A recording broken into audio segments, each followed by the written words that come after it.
Bonjour à toutes et à tous, c'est Alexandre pour Android pour les nuls et je vais vous présenter aujourd'hui un produit un peu différent puisque c'est pas un produit qui tourne sous Android mais qui a un lien assez étroit certes mais un lien avec Android, puisque je vais vous présenter cette petite chose qui est la Sony Action Cam AS15, HDR AS15. Donc qu'est-ce qu'une Action Cam? Tout simplement déjà c'est, vous connaissez peut-être les caméras GoPro.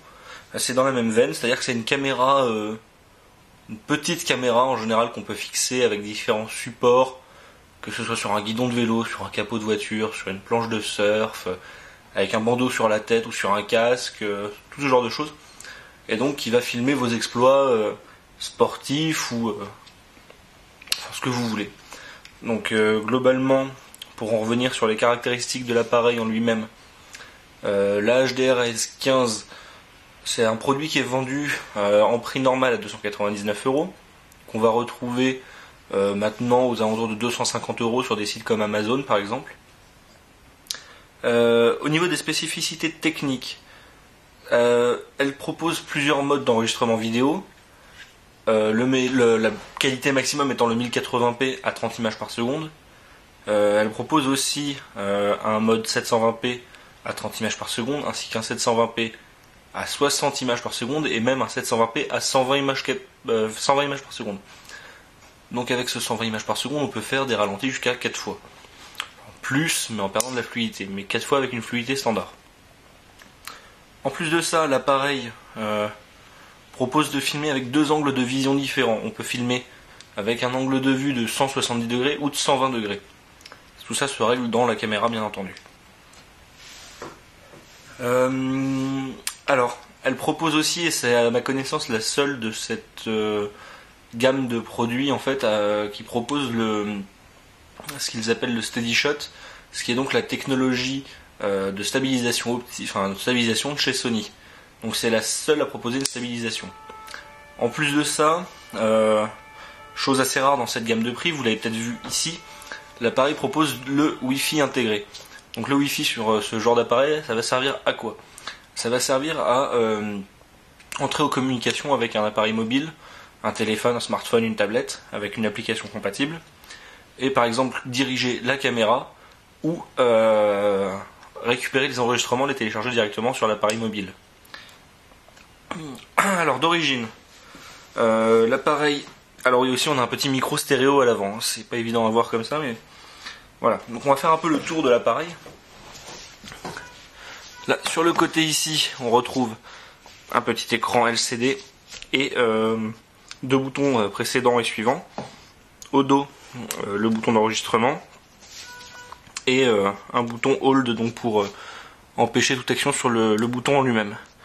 On a aussi la trappe qui permet d'avoir accès ici à un port micro SD, mais on peut aussi mettre des micros mémoristiques. Alors, je connais pas trop donc je vais pas vous dire de bêtises. Et on a la batterie. D'origine, on est fourni avec une batterie de type X, sachant qu'il y a un deuxième tiroir permettant la compatibilité avec des batteries de type G, si je dis pas de bêtises. Donc on peut y mettre d'autres batteries. Alors je remets ça à l'intérieur. Si j'y arrive, voilà. En dessous de l'appareil, on a une petite trappe avec un port pour micro externe, un port dont je n'ai aucune idée de l'utilité, une sortie micro HDMI donc pour relier un écran externe, et un micro USB qui va servir au transfert et à la charge. Donc au-dessus, on n'a rien de particulier. Sur le côté gauche non plus. En façade, la lentille et les deux micros stéréo. Alors, hop, je vais la reposer là. D'origine, le package comprend bien sûr la caméra, un câble micro USB pour la brancher et la recharger. On a différents supports pour le casque, donc deux supports autocollants, un pour casque courbé et un pour casque plat, enfin pour surface plane. Que je vous dise pas de bêtises, en fait elle est pas très fournie en accessoires d'origine. Et on a ceci, hop, un caisson étanche. Donc un caisson qui est étanche jusqu'à 197 pieds, donc 197 pieds, c'est 60 mètres de profondeur. Donc, comment ça marche? Tout simplement, ici, je déverrouille, j'ouvre par l'avant.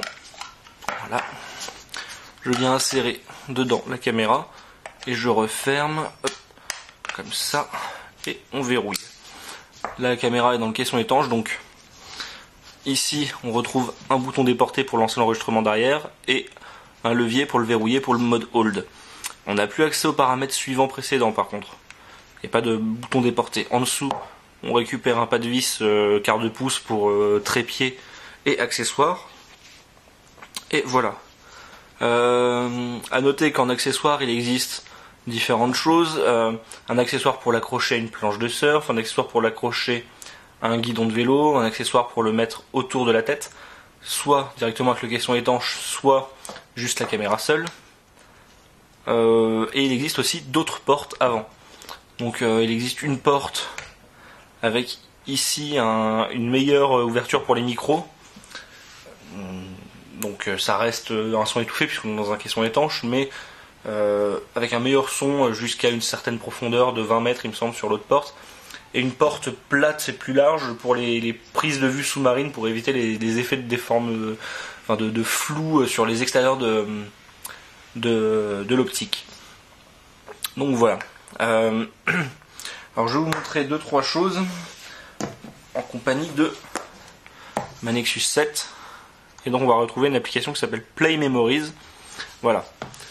Et donc je lance Play Memories, je vais allumer ma caméra. Alors, je vais la sortir du caisson étanche dans un premier temps.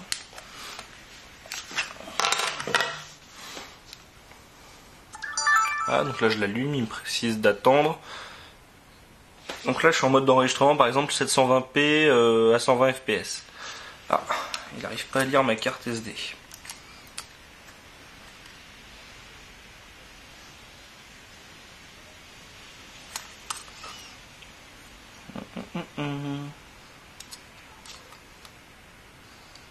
Donc voilà, là il s'est connecté à la caméra directement puisqu'il a reconnu la caméra en fait a activé son Wi-Fi, il a reconnu qu'elle était en... Alors là il y a deux modes Wi-Fi sur la caméra.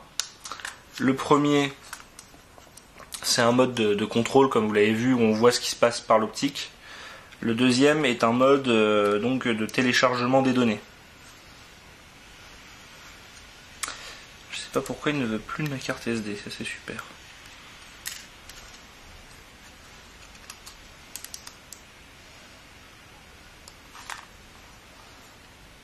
Voilà, elle a été mal placée. Donc il m'indique le temps d'enregistrement restant, là 1h24. C'est une carte de 32 Go que j'ai dedans, mais elle est à peu près à moitié pleine, on va dire. On a 2h30 de vidéo d'origine. Donc voilà. Donc elle a le Wi-Fi activé et là je peux me connecter directement sur ma caméra qui est reconnue. La caméra est protégée par un mot de passe. Le mot de passe est soit inscrit sur la notice, soit inclus à l'intérieur de la caméra directement. Il suffit d'aller dans les paramètres. Pourquoi déconnecter? La caméra elle est éteinte. Ça ne va pas aider effectivement. Voilà. Là il devrait la redétecter puisqu'elle a activé son Wi-Fi. Hop, voilà. Donc, et voilà. Donc là, on voit que je vois plus ou moins en direct ce qui se passe avec mon superbe studio improvisé. Et donc, on va faire un autre test avec. On va ramener un invité surprise. C'est le fait-tout de cuisine. Je vais vous montrer quand même rempli d'eau pour le test du caisson étanche. Donc, ce que je vais vous faire, c'est que je vais remettre la caméra dans son caisson étanche. On va mettre la Nexus 7 ici.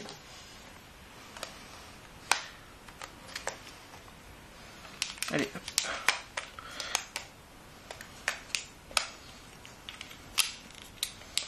Voilà, donc là elle est enfermée dans son caisson étanche et plouf. Donc sur un Nexus 7 on voit magnifiquement l'intérieur de mon fait-tout, donc avec la transmission qui qui ralentit, parce que je me demande si c'est pas l'aluminium du Feitu qui bloque le signal Wi-Fi. Parce que dès que je le sors, elle marche bien. Et là, avec l'eau et l'aluminium, c'est saccadé. Donc bon, c'est juste pour montrer la chose en elle-même. Donc là, j'ai ma caméra qui flotte tranquillement dans le Feitu. Hop. Enfin, qui flotte à moitié. Hein. Donc je peux la sortir. Elle est parfaitement étanche. Il n'y a aucune trace d'eau à l'intérieur du boîtier, du caisson. Et donc voilà, je reviens sur mon interface d'application. Et ici, j'ai un petit bouton paramètres. Donc là, j'accède aux paramètres de la caméra. Je vais la ressortir parce qu'il aime pas quand elle est à l'extérieur, vraisemblablement. Et voilà, donc ici, mode d'enregistrement, slow. Alors HQ c'est 1080p 30 fps, standard 720p 30 fps, slow 720p 60 fps, super slow 720p à 120 fps, et le VGA c'est du 640 par 480. Par exemple, je me mets en HD, voilà, il va changer automatiquement sur la caméra. Hop, je peux retourner dans les paramètres et vous avez vu qu'il y avait aussi ici Steady Shot. Donc il est désactivé, je sais pas ce que je vais faire. Steady Shot, donc je vais l'activer, c'est le système de stabilisation optique. Donc vous aviez vu qu'il n'y avait pas le Steady Shot quand j'étais en super slow 720p. En fait, il n'est pas disponible sur les modes ralentis, donc vous l'avez sur le 720p et le 1080p à 30 fps. De même que sur les modes ralentis, il n'y a plus de son. Logique, il y aura un problème de désynchronisation.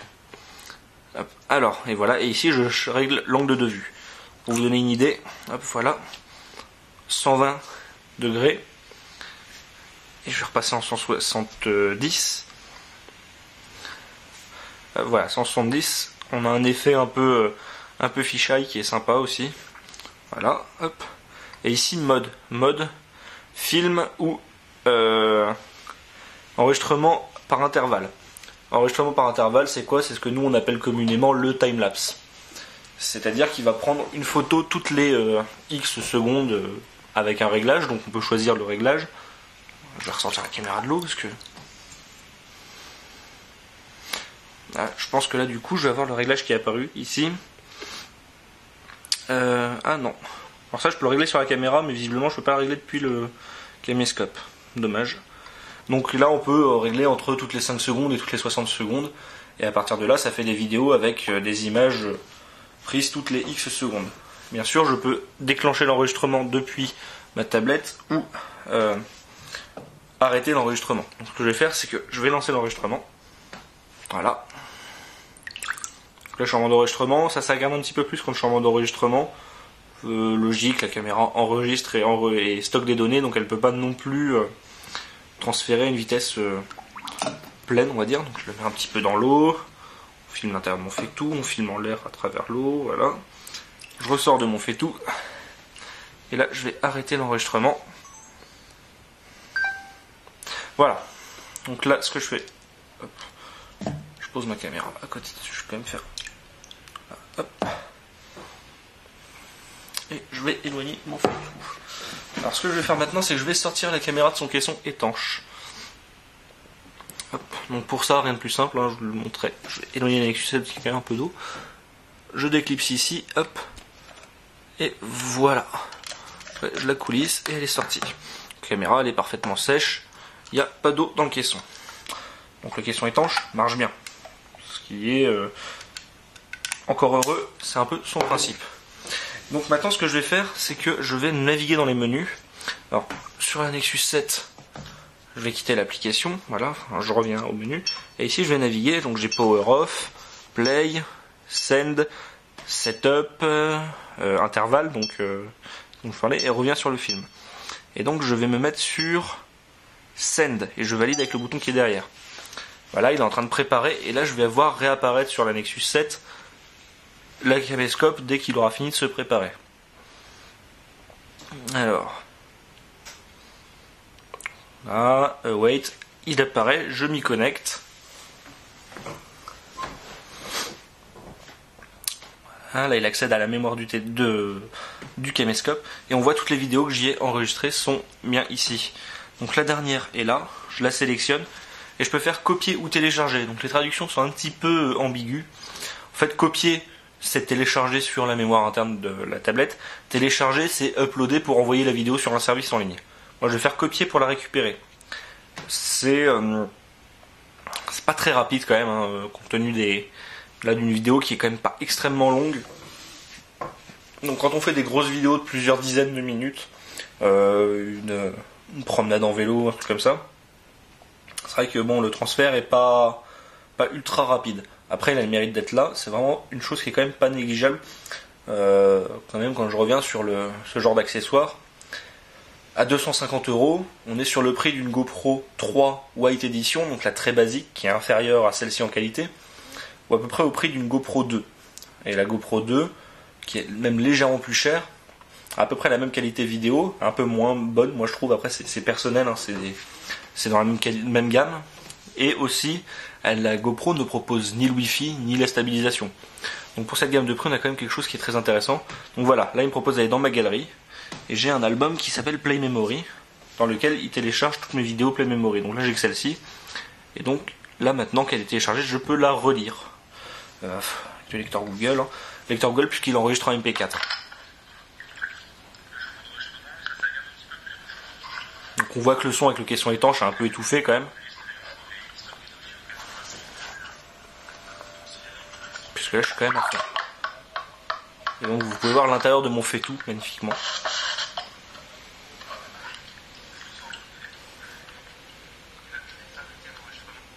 Donc voilà. Donc c'était une petite présentation de l'appareil en lui-même, de l'Action Cam, du mini caméscope, mais aussi de ses fonctionnalités via le Wi-Fi et d'utilisation, on va dire, avec un appareil mobile sous Android. Donc là je vous montrais l'application sur ma Nexus 7.